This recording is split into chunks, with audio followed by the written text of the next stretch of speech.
한번 좀 봐주실까요?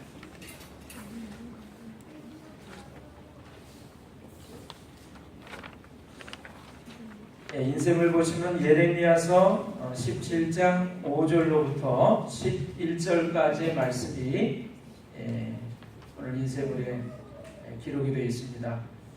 우리 17장 5절부터 8절까지 한번 읽어보고요.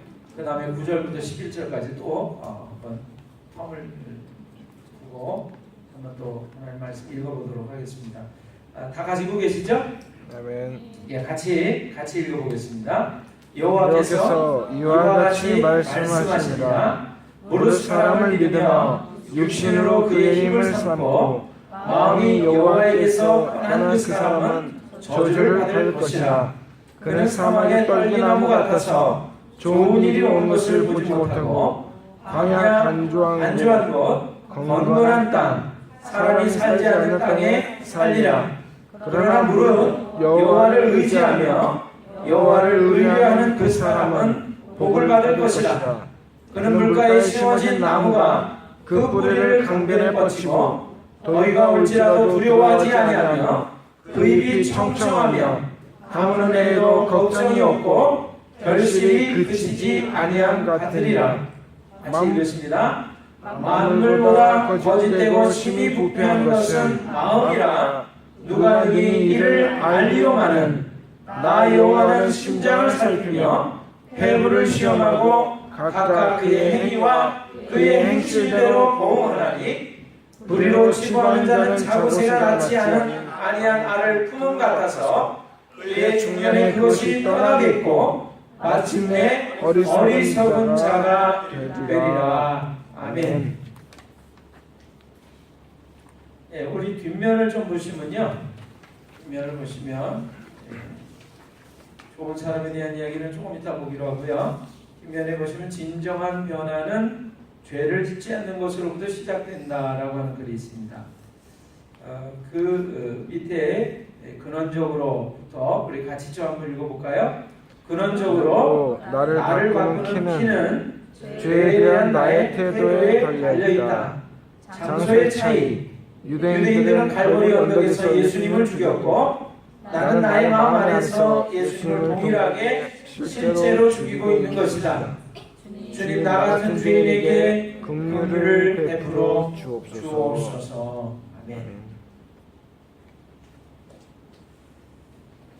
하나님 말씀을 여러분 읽으시면요, 하나님의 말씀을 보시면요, 배울 수 있는 것이 여러 가지가 있는데 하나는 신론을 배울 수가 있습니다. 신론은 뭐냐면 하나님에 대한 것들을 배우는 것입니다. 하나님이 어떠한 분이신지, 하나님이 어떤 일을 하셨는지, 하나님이 지금 우리에게 뭐라고 말씀하시는지 하나님에 대한 것들을 배울 수가 있습니다. 하나님의 말씀, 성경을 읽으시면 하나님에 대해서 배울 수가 있습니다. 신론을 배울 수가 있습니다. 하나님의 말씀을 읽으면 또 하나 배울 수 있는 게 있는데 인간론을 배울 수가 있습니다. 인간론. 사람이 어떠한 존재인가? 사람이 도대체 어떻게 만들어졌으며 사람은 도대체 무슨 목적을 위해서 창조가 되었고 어떻게 살아가야 되고 하나님과 어떤 관계를 맺어야 되는가? 사람 도대체 어떠한 존재인가? 이런 것들을 배울 수가 있습니다. 사람에 대해서 배우는 것을 그래서 그러한 학문을 인간학이라고도 말을 하는데 하나님의 말씀 성경을 읽으면 인간에 대해서 배울 수가 있어요. 인간론을 배울 수가 있습니다. 그래서 신론, 인간론을 이렇게 우리가 제대로 배울 수가 있어요. 여러 가지 것들을 다 많이 배울 수 있습니다만 특별히 하나님이 어떠한 분이신지를 우리가 성경을 통해서 잘 알아야만 이단에 빠지지 않을 수가 있어요. 이단이 잘못된 가르침을 가지고 우리를 속이려고 할 때 우리가 하나님이 어떠한 분이신지를 제대로 알면 그런 잘못된 가르침에 속아 넘어가지 않을 수가 있습니다. 그래서 하나님의 말씀을 여러분이 잘 읽으시고 들으시고 보시기를 주님의 이름으로 부탁을 드립니다. 아멘.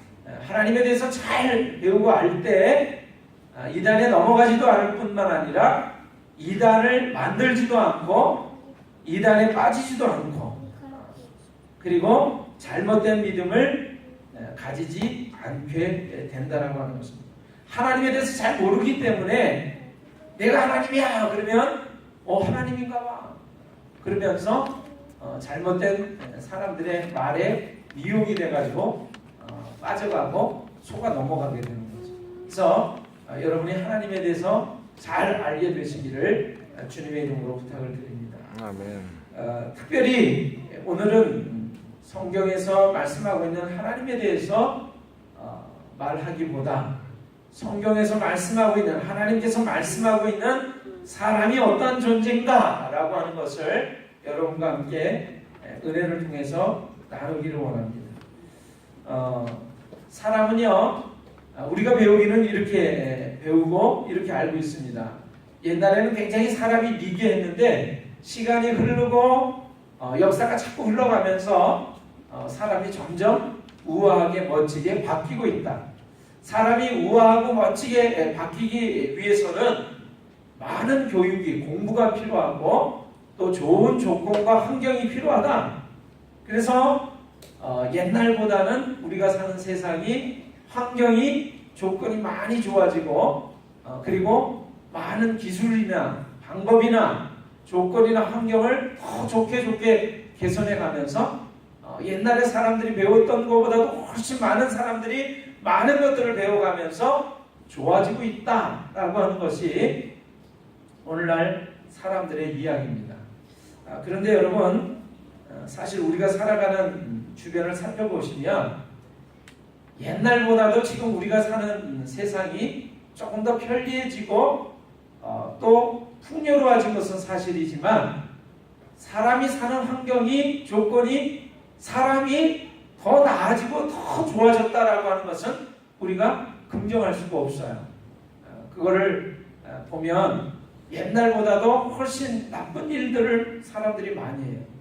범죄가 많이 일어나고 사람을 죽이고 빼앗고 속이고 그리고 사람들을 힘들고 어렵게 만드는 그런 일들이 너무나 지금 우리가 살아가는 이 좋아진 세상에서 더 많이 벌어지는 것을 보면서 결코 기술이나 방법이나 환경을 더 좋게 한다라고 해서 또 많은 것들을 배운다라고 해서 사람이 더 좋아지는 것은 아니구나라고 하는 것에 우리가 긍정을 하게 됩니다.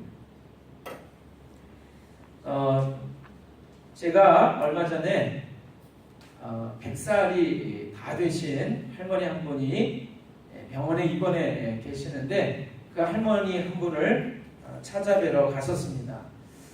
100살이 된 할머니이신데 사실은 병원에 입원하기 전까지는 아주 건강하셨는데 자식들이 여러 명이다 보니까 한 자식의 집에 이제 다니러 가셨습니다. 놀러 가셨습니다.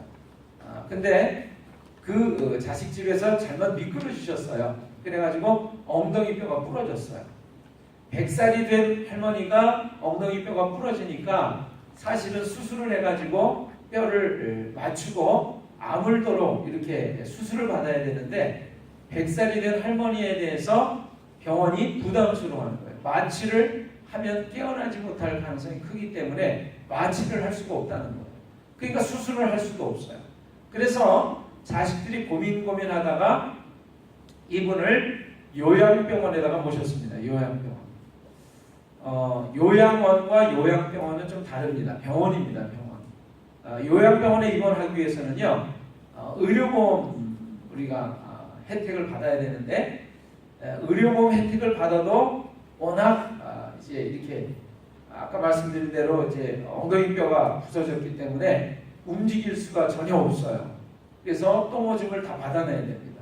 그리고 먹는 거, 입는 거 모든 것들을 다 침대에서 생활을 해야만 해요. 그러니까 자식들이 돌볼 수는 없으니까 요양병원으로 오셨는데 의료보험 혜택을 받아도 60만 원이라고 하는 의료보험에 대한 부담금을 내야 됩니다. 근데 그 돈만 내는 게 아니라 요양병원에 가면 요양병원 간병비라고 하는 걸 한 50만 원 정도를 또 내요. 그러니까 한 달에 한 110만 원 정도가 들어갑니다. 그 외에도 이렇게 똥오줌을 가려서 해야 되니까 기저귀를 채워드려야 돼요. 그래서 성인용 기저귀 값이 또 별도로 들어갑니다. 그래서 그러한 이제 상황에서 입원해 계신 그 요양병원을 제가 가게 됐어요. 근데 그 요양병원에 물론 이제 층이 이렇게 몇 층이 있는데 그분이 입원해 계신 누워 계신 그 병실에 들어가니까 한 10평 정도 될까요? 거기에 한 서너 명의 노인들이 다 그냥 침대에 병원 침대에 누워 계시는 거예요. 아주 그냥 옆에 공간은 한 사람이 간신히 쓸 정도입니다. 그러니까 13명 정도의 노인들이 전부 조금도 움직이지 못하는 상황에서 그걸 와상 상태라고 그러는데 침대에 들어넣어서 똥오줌을 다 다른 사람들이 간병인이 돌보면서 치워줘야 돼요. 그래서 그 한 10명이 누워 계시고 바로 이어서 옆에 방이라고 그러지만 거의 그냥 한 방입니다. 한 방에는 남자 노인들이 또 한 10분들이 누워 계세요. 그러니까 한 15평에서 20평 정도 되는 공간에 여러분 규모는 생각하지 마시고 아무튼 촘촘하게 병원 침대가 쭉 놓여있는데 한 30개가 놓여있는데 거기에 노인들이 다 들어넣어서 조금도 움직이지 못하고 정신이 없는 분도 있고 정신이 있어도 움직이지 못하는 분들이 촘촘히 누워 계시다고 생각하면 됩니다. 근데 요즘 무더위에 에어컨을 틀어놨는데도 시원하지가 않아요. 그래서 에어컨 틀어놓고 선풍기 틀어놓고 그러는데 딱 들어가니까 땀 냄새와 함께 지린내가 막 나는 거예요. 똥오줌 냄새가 나는 거예요. 자, 거기에 너무 이제 힘드니까 옷을 거의 이제 벗겨놨습니다. 병원복 그냥 위에 덮어놨어요. 제가 그 모습을 보는데 어떤 생각이 들었냐면, 야, 이게 현대판 고려장이구나. 노인이 늙어서 양식만 축내는 상황이 되면 옛날에는 먹을 게 없으니까 노인을 산에 갖다 버렸다라고 하는 것이 고려장이잖아요. 근데 지금 살아계신 그 노인들, 부모님을 모시긴 모셔야 되는데 집에서 모실 수는 없으니까, 돌볼 사람이 없으니까 병원에다가 요양병원이라는 곳에 모셨단 말이에요. 근데 한 달에 돈은 110만 원 정도가 들어가고, 그래서 조금 더 움직이지 못하는 노인들이 기저귀를 갈아내는 그 간병인의 손에 맡겨서 하루하루를 연명하면서 살아가는 거예요. 자, 제가 그 모습을 보는데 제가 이제 사회복지 공부를 하고 또 대학에서 강의도 하고 이랬기 때문에 제가 이제 어떻게 보면 전문가라면 전문가인데 또 목사를 하기 때문에 사회복지 관련해서 일도 하지만 목사이기 때문에 여러 이제 시설에서 또 거기에 관계된 분들의 어떤 이제 도움 요청들이 있습니다. 그래서 최근에 이제 율량동에 요양병원 하나가 개원을 했는데 그 요양병원이 개원을 하고 나서 사람들이 다 수용이 안 된다고, 병원은 크게 잘 지어놨는데 들어오는 사람이 없다고 좀 사람들이 있으면 소개를 해달라 하는 이야기를 들으면서 제가 그 병원을 투어를 하게 됐어요. 그런데 제가 갔던 이 요양병원과는 다르게 이 요양병원은 8인실, 6인실, 7인실, 4인실 이렇게 되어 있습니다. 그래서 많아야 8명이 들어가서 돌봄을 받는데 8명이 들어가는 병실과는 별도로 복도가 이만큼 넓어요. 그래서 이 복도 안에 쉴 수 있는 휴게시설도 있고 또 뭐 목욕실도 따로 있고 그렇습니다. 제가 그냥 그때는 그냥 이런 병원도 있구나, 이런 병원에 누가 올까, 참 오게 되면 여러 가지로 힘들 텐데 어쨌든 여기 와서 돌봄을 받는다면 좋겠구나 하고 왔어요. 왔는데 100세가 된 노인이 그 수십 명이 우글거리는 데서 똥오줌 냄새가 막 나는 데서 땀을 흘리면서 죽지 못해 살아가고 계신 그 모습을 제가 보니까 너무너무 그 어른 생각이 나는 거예요. 그리고 이 병원 생각이 나는 거예요. 그래서 제가 자식 되는 분한테 연락을 했습니다. 얼마를 내고 있습니까? 그랬더니 100만 원을 부담을 하고 있대요. 100만 원을 부담하는데 여기는 110만 원이에요. 그래서 10만 원 정도 더 내는 비용이면 훨씬 낫고 좋은 이곳으로 모셔야 될 것 같습니다. 어떻습니까? 그렇게 얘기를 했어요. 그랬더니 이 자식 되는 분이 막 노발대발을 하면서 당신이 돈 내느냐? 그러면서 지금 어떤 돈으로 우리가 돈을 내고 부담하는지 아느냐? 그러면서 이제 불가하다고 역정을 냈어요. 자기가 있는 곳에도 훨씬 더 좋은 병원들이 많은데 우리 형편이 그래서 여기 모시고 있는 거니까 두말하지 마시오 이렇게 얘기를 했습니다. 근데 여러분 제가 이제 그분을 얘기를 하면 그분은 지금 고등학교 선생이에요. 딸 둘이 있었는데 딸 하나는 시집갔고 딸 하나는 또 직장인으로 돈을 벌고 있습니다. 자동차는 그랜저 자동차를 타고 다녀요.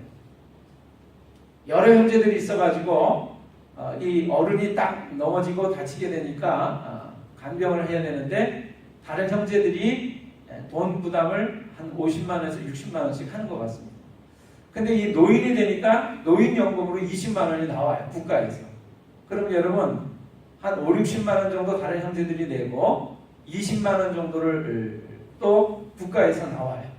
그러면 이 아들이 부담하는 돈은 어느 정도냐면 20만 원에서 30만 원 정도를 부담을 합니다. 그런데 10만 원 정도 더 내는 이 병원으로 옮기면 좋겠다. 여기는 도대체 요양병원이 아니고 이분이 이 병원에 입원해 있어가지고는 낳기는커녕 돌아가시겠다. 내가 그렇게 얘기를 했습니다. 그런데 이분이 막 열을 내면서 도저히 불가하다. 근데 사실은 제가 이 병원에 이제 제가 요청을 받기를 굉장히 형편이 어려운 사람들이 있다면 목사님이 보증하고 이야기를 해주시면 30%에서 50% 간병비를 할인을 해드리겠습니다. 이렇게 얘기를 했어요. 간병비는 50만 원이기 때문에 50만 원에 50%를 감해주면 의료보험 비용 60만 원하고 25만 원을 내면 85만 원만 내면 되는 거예요. 제가 그런 얘기도 했어요. 근데 이분이 굳이 나는 이곳에 그냥 자신의 어머니를 내버려 두겠다는 거예요. 그 순간에 제가 든 생각이 뭐냐면 모든 상황들이 파악이 됐습니다. 이분은 다른 형제들이 내는 돈을 가지고 이 어머니를 모시고 있는 거예요. 자기가 내는 돈은 하나도 없는 거예요. 왜냐하면 그렇게 열악한 환경이기 때문에 이 좋은 병원과 그 나쁜 병원과의 병원비 차이는 사실은 훨씬 차이가 없는 게 아니라 이쪽에서 훨씬 많은 비용을 감면을 해줬을 거예요. 그런데 지금 대학을 나와서 학생들을 가르치는 선생이 자식은 이제 아들은 그분밖에 없는데 그 어머니에 대해서 그렇게 얘기를 했습니다. 어머니가 치매 기운이 있는 데다가 이제 100세나 되셔서 이제는 침대에서 자리에서 일어나실 수가 없을 겁니다. 이제 돌아가실 날만 기다려야 됩니다. 그렇게 얘기를 했는데 제가 가서 뵈니까 정신이 너무너무 맑으신 거예요. 그리고 엉치뼈가 부러지신 거, 부서지신 거 외에는 이분이 건강이 멀쩡한 거예요. 그러니까 제가 어떤 생각을 했냐면 나이 드신 어머니가 죽기만을 요양병원에다 가다 놓고 기다리고 있는 겁니다. 기다리고 있는 거예요. 그 열악한 환경에서. 자, 제가 왜 이 말씀을 드리냐면 아무리 세상이 발전하고 더 편리해지고 좋아지고 우리가 사는 조건과 환경이 나아졌다라고 하고 또 사람이 사람답게 살기 위해서 많은 것들을 배운다라고 하는데 사실은 옛날보다도 얼마나 지금 현대인들이 많이 배우는지 몰라요. 많은 것들을 보고 듣는지 몰라요. 그리고 학교를 다녀서 또 고학력인지 몰라요. 그럼에도 불구하고 사람이 사람답게 살아가는 부분에 대해서는 옛날과는 형편없이 차이가 납니다.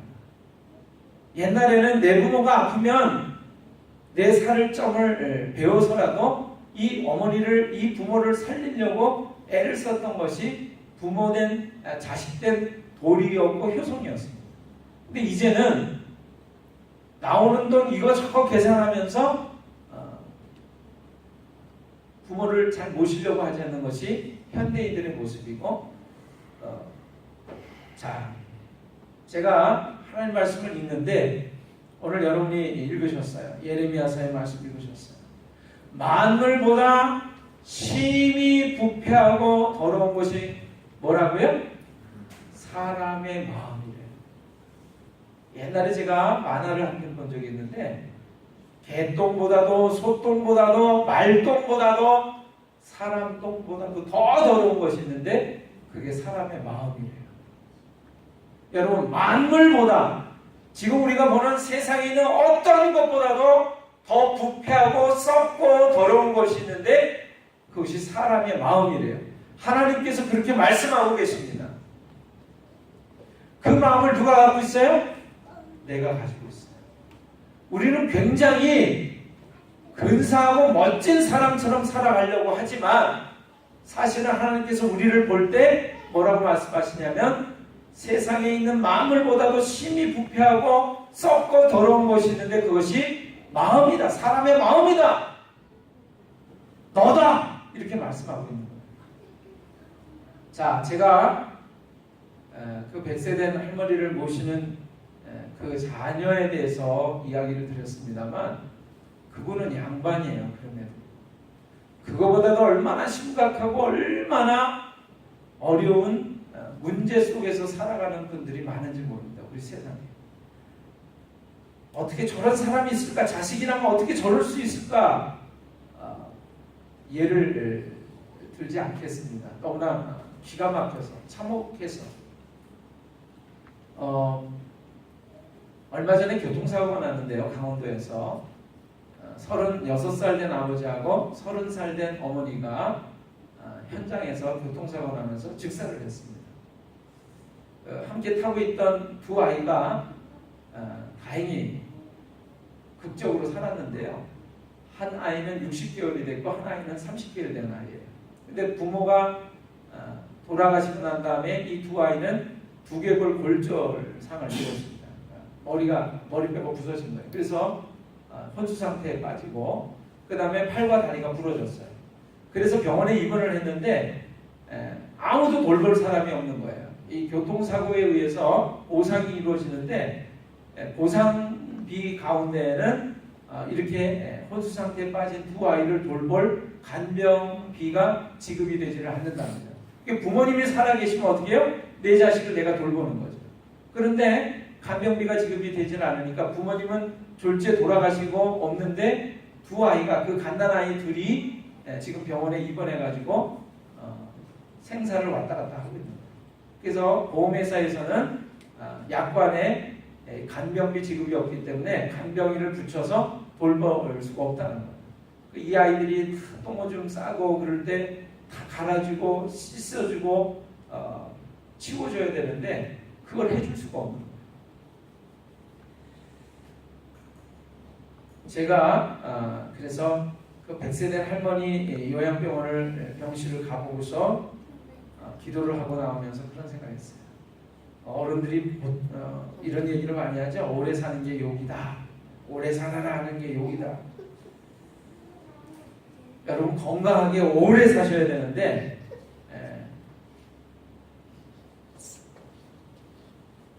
어쨌든 오늘 하나님의 말씀을 통해서 인간을 배웁니다. 여러분 그 사람이나 내가 다를 바가 없어요. 제가 오늘도 말씀 가운데 엎드렸습니다. 나는 다른가? 내 마음속 깊은 것을 살펴보면 만물보다도 심히 부패하고 썩고 더러운 그 마음을 갖고 있는 것. 이익이 된다면 언제든지 이익 보는 쪽으로 낯빛을 바꾸고 행동을 바꾸는 것이 우리 사람이죠. 하나님은 그걸 아시기 때문에 사람의 마음을 의지하고 사람을 의지할 것이 없다라고 하는 것을 말씀하고 있습니다. 결론적으로 하나님의 말씀을 통해서 그분이 우리에게 가르쳐주고 계신 것이 뭐냐면 하나님만 바라보고 의지해라 라고 하는 것입니다. 하나님은 변함이 없으십니다. 우리의 마음속을 꿰뚫어 알고 계시는 분입니다. 심장을 살피고 폐부를 꿰뚫어 아시는 분이 하나님이라고 말씀하고 있어요. 우리의 행동의 동기가 어디 있는지, 목적이 어디 있는지, 여러분 오늘 하나님께 예배는 왜 드리는 것입니까? 하나님의 사랑과 은혜에 감사해서 우리가 예배를 드리는 것인가요? 아니면 더 잘 먹고 잘 살기 위해서, 하나님께 잘 보이기 위해서 예배를 드리는 것인가요? 하나님은 반지의 또는 램프의 요정과 같은 분이 아니죠. 우리가 뭔가를 잘하면 하나님이 기분이 좋아서 우리에게 복을 쏟아 부어주시는 그런 분이 아니랍니다. 하나님 우리를 무조건적으로 사랑하십니다. 그 무조건적으로 사랑하시는 하나님의 사랑과 은혜에 감사해서 우리가 예배를 드릴 때 하나님 그걸 기뻐하시는 거고, 그러한 예배를 받기를 원하시는 것이지, 우리의 어떤 동기나 목적 때문에 하나님 우리를 사랑하시는 것이 아니라는 거죠. 그래서 여러분 오늘 말씀을 보시기를 바랍니다. 오늘 여러분에게 나눠드린 인생을 한번 다시 한번 보세요. 뭐라고 되어 있죠?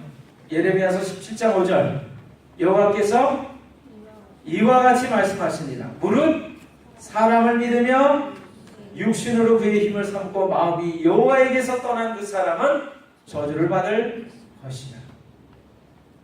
여러분 사람이 뭔가를 해줄 거라고 생각하면서 사람을 의지하고 사람을 바라보고 사람을 믿고 그러면 실망할 수밖에 없어요.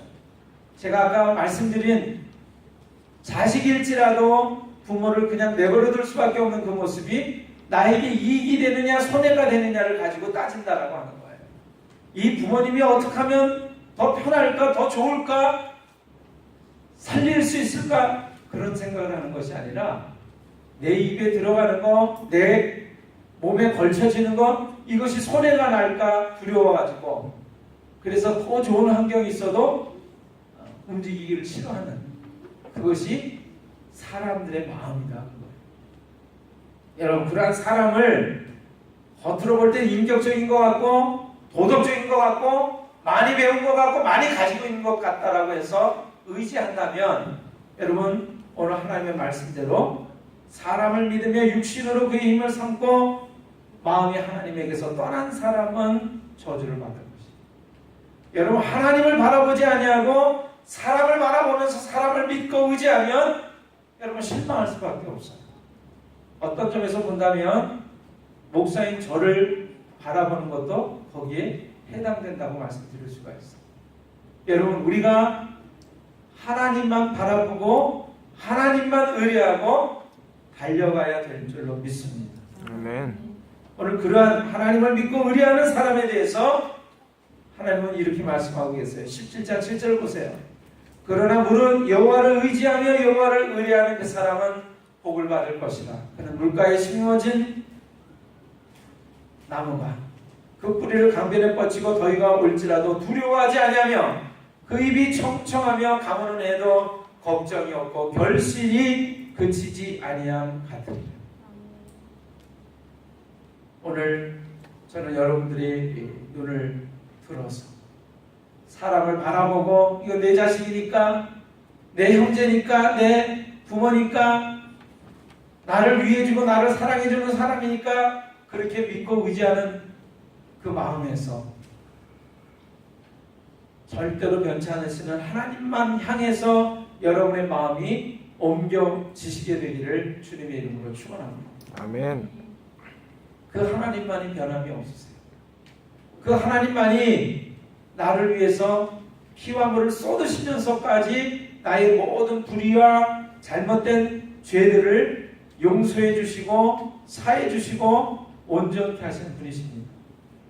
오늘 제가 예배를 드리려고 성경을 펼치는데요, 아까 그 말씀이 눈에 탁 띄더라고요. 분명히 옆구리에, 그분의 옆구리에다가 창을 찔러 넣으니 피와 물이 나옵니다. 여러분 피와 물이 쏟아지기까지 나를 사랑하신 분, 그분이 바로 예수라고 하는 이름입니다. 아멘. 오늘 그분의 사랑 때문에, 그분의 은혜 때문에 오늘 우리가 오늘도 기도 동작하면서 살아가는 줄로 믿습니다. 아멘. 오늘 그분만을 다시금 바라보시는, 사람을 믿으십니까? 안 됩니다. 하나님만을 믿고 의지하시는 여러분과 저의 삶이 되어주시기를 주님의 이름으로 축원합니다. 아멘. 기도하겠습니다.